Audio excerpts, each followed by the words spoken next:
mendukung timnas kita. Luar biasa. Kita jatuh bersama, bangun bersama. Sepak bola bukan permainan 2 orang, permainan 11 orang. Masih ada satu kesempatan. Kalian harus main kembali sebagai tim. Semua momen harus dimanfaatkan. Masih mau main? Masih. Ayo kita fight back, come on. Jadi payah kalian sudah habis-habisan. Satu game lagi kalian give up, jangan. Kalian akan menyesal seumur hidup. Ayo, come on. Kritikan dan saran untuk Marcelino. Gua nggak ada maksud menyerang ya, No. Ini cuma sekedar ngasih masukan aja sebagai penikmat sepak bola. Menurut gua, Marcelino memang pemain timnas yang memiliki kemampuan di atas rata-rata individu dari pemain yang ada saat ini di Indonesia. Cuma kadang pada saat dia menguasai bola, keputusan yang dia lakukan itu suka nggak tepat menurut gue. Seperti contoh, harusnya dia bisa melakukan passing, tapi dia lebih memilih untuk melakukan dribbling. Beberapa kali oke lah, gue menganggap itu masih wajar. Cuma semakin sering dia melakukan, gue tuh jadi kadang suka mikir, ini Marcelino mau show off apa mau bagaimana menurut gue? Karena memang beberapa kali dribbling yang dia lakukan itu mungkin berhasil. Cuma beberapa momentum bisa digagalkan oleh tim lawan. Yang bisa menyebabkan itu bahaya juga untuk timnas kita. Ini kasih saran dari gua untuk Marcelino, tujuannya agar pemain ini bisa mengembangkan dirinya jauh lebih baik. Karena gua tahu Marcelino ini pemain yang memiliki kualitas. Ini akan menjadi pemain yang bisa menggendong timnas kita di masa yang akan datang. Asal bisa mengubah visi misi permainannya jauh lebih baik untuk bermain kolektif dan bisa lebih efektif aja. Itu aja sih masukan dari gue buat Marcelino. Sedangkan pembahasan lebih fullnya akan gue bahas di channel YouTube gue. Gimana nih menurut kalian? Tulis di kolom komentar. Dadah. Bagi lu semua yang langsung nge-hate dan langsung ngata-ngatain timnas dan pemain-pemainnya, mending lo lihat dulu ini deh. Kita nih, inget ya, nih kita tuh pertama kali ikut Piala Asia. Udah gitu, sekali ikut kita tuh tembus sampai semifinal loh guys, semifinal. Menurut gua, selama Liga, timnas Indonesia tuh mainnya bagus. Jadi jangan sampai 1 atau 2 kesalahan tuh lo jadi hujat-hujat timnas gitu. Ngerti nggak? Gue ingin mengucapkan terima kasih sebesar-besarnya, terima kasih sebanyak-banyaknya para pemain timnas U23, Coach Sintayong dan juga seluruh jajaran pelatih staf timnas Indonesia U23 atas perjuangannya. Terima kasih sudah berjuang di Piala Asia U23. Memang kita belum bisa mendapatkan hasil yang maksimal, tapi untuk sebagai tim debutan timnas Indonesia U23 sudah cukup bagus berada di 4 besar. Oke, jadi kita kalah dari Irak U23 dengan skor tipis aja 2-1 di perebutan juara 3. Timnas kita sempat unggul dulu lewat gol dari Ivar Jenner, itu meledak banget, pecah banget. Gua kira di situ kita bakal menang karena timnas kita mainnya bagus banget di babak pertama awal-awalnya. Sampai lagi-lagi kayaknya setelah kebobolan mental mulai drop, intensitas permainan juga mulai drop. Untuk pertandingan-pertandingan berikutnya mungkin Marcelino Ferdinand bisa diturunkan sedikit egonya, jangan terlalu egonya itu Marcelino itu pemain penting, pemain yang sangat bagus, sangat berbakat, salah satu pemain terbaik timnas kita saat ini. Cuman mungkin bisa, ya namanya juga masih pemain muda ya, masih banyak banget waktu untuk berkembang, semoga bisa lebih baik lagi. Oke, jadi dari hasil pertandingan ini berarti timnas kita akan memperebutkan 1 tiket terakhir ke Olimpiade Paris 2024, yaitu dengan melawan Guinea ya di babak playoff tanggal 9 Mei kalau nggak salah. Masih ada waktu kurang lebih 1 minggu untuk berbenah. Yuk, semuanya yuk sama-sama. Semoga bisa jadi lebih baik lagi dan bisa mempertontonkan permainan terbaik lawan Guinea nanti. Ya insya Allah pun ya bisa jadi menang dan lolos. Yuk, gimana menurut kalian semua? Komen menurut kalian semua bagaimana pertandingan tadi. Nah, harapannya untuk timnas U23. Yuk, kita komen semua. Let's go! Physicality as Nihat Mabi goes through at the other end. Oh, what a clearance! Not enough. Gue ngeliat Nathan ngap sendiri guys. Nathan Chuaon. Gila sih, menurut gue penampilan paling Gendong keren malam dia. hari ini Indonesia versus Irak ya cuman Nathan Chuaon. Definisi dia yang ngegendong timnas malam hari ini guys. Gila, keren banget sih Nathan. Please banget dong, harusnya dia yang jadi man of the match. Kalau enggak Indonesia udah kebobolan 3 gol tadi guys. Oh my god. Tuhan, bisa-bisanya gawang dibiarin kosong. Hernando lu ngapain? Tapi nyalain apapun Hernando itu ya, loh. apresiasi buat semua kerja keras timnas Indonesia U23 di Piala Asia. Terima kasih atas semua perjuangannya. Ini gila banget sih, karena ini berarti melebihi target ya. Karena sebelumnya kan targetnya hanya sampai perempat final, tapi ternyata Indonesia bisa melangkah jauh hingga semifinal. Nah, Keren kalau loh. misalkan masuk ke Olimpiade, berarti besok tinggal lawan New Guinea ya. Aduh, sebenarnya agak serem sih lawan New Guinea ya kan. Karena sama Berat ya? kayak kita ngelawan tim kayak Afrika gitu gak sih? Lihat aja kemarin waktu Piala Dunia U17 kayak apa. Tim-tim dari Afrika tuh wow, staminanya luar biasa banget. Seperti Guys. Ghana Susunya kalau New tinggi-tinggi, Guinea ya. panjang-panjang kakinya ya kan. Apakah Nabi Keita juga main? Nanti kita lihat ya. Percaya banget sih, semuanya tuh butuh proses, apalagi timnas Indonesia ini termasuk tim debutan di Piala Asia U23. Oke, semangat selalu buat timnas Indonesia. We love you guys. Gemes banget sama Marcelino. Ya guys, jadi Indonesia gagal memperebutkan gelar juara 3 karena kalah dari Irak dengan skor 2-1. Dari babak 1, sebenarnya Indonesia ini udah unggul duluan loh guys, 1-0 dari gol Ivar Jenner. Dan menurut gue sebagai fans Madrid, golnya bagus banget. Bisa dibilang kayak gol Toni Kroos ya. Tapi gak lama dari situ, masih di babak 1 Indonesia kebobolan dan menyamakan skor jadi 1-1 nih. Lanjut babak 2. Pas baru mulai babak 2, ada-ada aja nih si Arhan sama kayak Rizky Ridho lakuin ke pemain Uzbekistan, kena.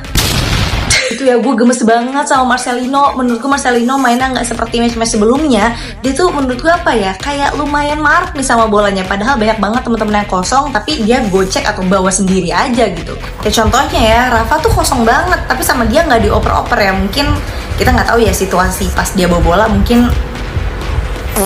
Menurut gua Nathan sebagai defender ini ngebantu banget pas lagi nggak ada Rizky Ridho. Dan kalian tadi lihat nggak save-nya Nathan, itu menurut gua keren banget sih. Babak 2 selesai masih seri nih guys, 1-1. Akhirnya pertambahan dong, 15 menit. Sayangnya di menit 95 nih guys, kebobolan jadi 2-1. Menurutku sebenarnya Indonesia masih banyak peluang loh pas di akhir-akhir match ya. Cuman nggak ada yang membuahkan hasil. Tapi tenang aja guys, kita masih ada kesempatan nih untuk main di Paris Olympic kalau misalnya kita menang playoff lawan Guinea di tanggal 9 Mei nanti. Ya mau gimana pun, Berat. tetap Indonesia dong. Anjir, bener juga prediksi lo bang. Irak juara 3. Anjay, ya dong, keren kan? Aku yakin sih Indonesia lolos Olimpiade Paris. Nah ini penting buat teman-teman semua ya, yang mau percaya atau enggak terserah. Indonesia nanti itu akan menang telak kok teman-teman ya. Indonesia akan menang telak melawan Guin kok teman-teman. Jadi Indonesia pun akan lolos ke Olimpiade Paris. Cuman nih, yang paling penting lagi teman-teman, ketika di Olimpiade Paris hasil Indonesia ini gimana ya ngomongnya. Ini bukannya aku nggak nasionalis ya teman-teman ya. Hasil di Olimpiade Paris, Indonesia tidak lolos ke fase selanjutnya ya, gagal di fase grup. Jadi kita memang benar akan lolos Olimpiade Paris, tapi memang Indonesia tidak lolos untuk ke babak selanjutnya di fase grup. Kita akan terhenti. Tetap dukung aja timnas Indonesia karena memang baru pertama juga ikut Piala Asia dan yang kedua kalinya ikut Olimpiade Paris. Indonesia harus takluk di tangan Irak selama 120 menit. Ya, kecewa pasti. Tetapi kita tidak boleh lupa bahwa ini sudah melebihi target awal. Ya mungkin yang nggak ada yang salah kalau menurut gue. Yang salah adalah ekspektasi kita. Ekspektasi supporter timnas Indonesia yang melihat progres yang luar biasa dari pertandingan pertama ke pertandingan selanjutnya, sehingga ekspektasi yang liar itu yang muncul. Ya bahwa kita akan masuk final, bahkan jadi juara dan sebagainya. Tapi ternyata ya kita dikembalikan ke bumi. Bahwa mungkin ya kita sudah semaksimal ini, maksimalnya ya ranking 4. Itu nggak buruk sama sekali. Sama sekali tidak buruk. Kita masih punya peluang lolos ke Olimpiade. Kita lawan Guinea. Tadi gue sempat buat video tapi salah. Makanya gue buat lagi karena lawan Guinea itu 1 match doang. Mainnya akan di Paris, di Prancis. Guinea ini kita nggak tahu seperti apa. Katanya sih pemain Eropa semua dan Afrika itu kan fisiknya sangat kuat. Berat banget buat kita. Tapi ya tetap kita harus berjuang nanti apapun yang terjadi. Yang jelas di pertandingan tadi yang sangat disayangkan adalah pemain kita itu ngedrop semua. Memang mungkin kelihatan mentalnya itu belum balik ya. Ketika kemarin kalah lawan Uzbek, terutama pemain 3 pemain doang deh yang mainnya menurut gua oke. Hubner, Nathan Cho, sama Ivarianer. Sisanya ngedrop semua. Gua nggak ngerti kenapa, mungkin masalah mental atau mungkin kecapean atau gue tidak tahu, tapi yang jelas mereka bermain benar-benar di bawah performa mereka, di bawah kualitas mereka. Irak cuman crossing tapi crossingnya nyampe ke kepala. Kita passing datar aja itu banyak yang salah. Itulah perbedaan kualitas individu dari Irak dan kita. Jadi kalau dibilang apakah ya Irak sih gimana ya? Ya mereka jauh lebih bagus secara skill individu. Enggak juga. Nomor 7.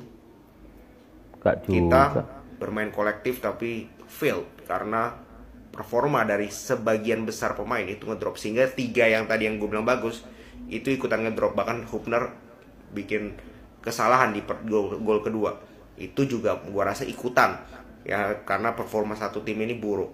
Maka dari itu kita nggak usah salahin Hernando gol pertama, kita nggak usah salahin siapa. Yang salah adalah ekspektasi kita yang terlalu tinggi. Oke, gue sih sudah sangat puas dengan apapun hasil dari nanti lawan Guinea, kita lolos Olimpiade atau tidak. Mungkin kalau memang belum lolos itu memang bukan rezeki kita, bukan waktu kita sudah dapat 3 kali peluang untuk lolos Olimpiade. Kalau kita memang gagal, ya udah berarti memang kita belum layak, kita belum cukup kuat untuk bisa lolos ke Olimpiade. Oke, segitu dulu. Ya, saya tidak ingin menyalahkan pemain teman-teman. Walaupun mereka mental, semangat itu pasti fluktuatif ya. Tapi ekspektasi kita yang memang terlalu tinggi ya. Padahal target awalnya itu kan per-8 final atau per-4 final gitu ya. Kita bisa masuk semifinal itu menjadi suatu hal yang luar biasa sebenarnya. Ya, kita ngomong itu di media sosial, ngamatin, kemudian ngebacot, menilai itu memang gampang. Tapi saat pelaksanaan di lapangan itu nggak semudah yang seperti yang kita pikirkan begitu. Ya namanya pengamat, penilai, ya wajar kalau mereka ngebacot. Dulunya seperti ini, kok kemarin mainnya seperti itu, seperti Marcelino gitu. Nggak tahu apakah dia bikin show off atau seperti apa. Maklum masih muda teman-teman.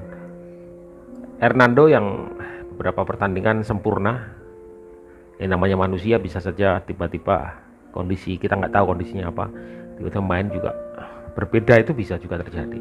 Soal permainan antara Irak dan Indonesia, saya katakan Indonesia main luar biasa.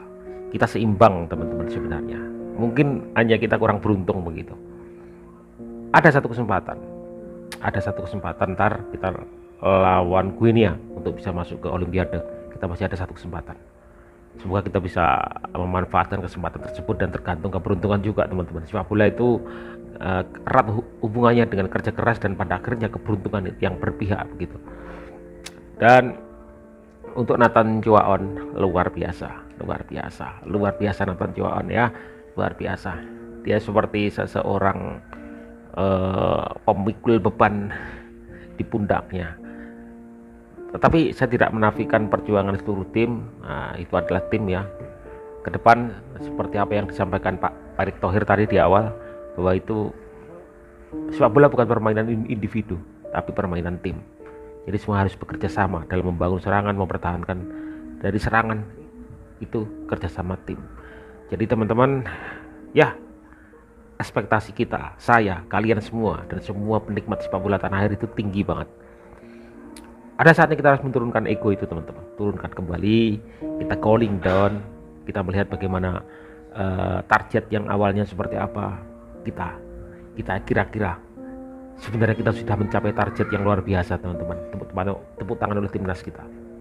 Semoga kita lolos Olimpiade di pertandingan berikutnya ya, tanggal 9 Mei. Semoga tetap semangat Garuda Muda.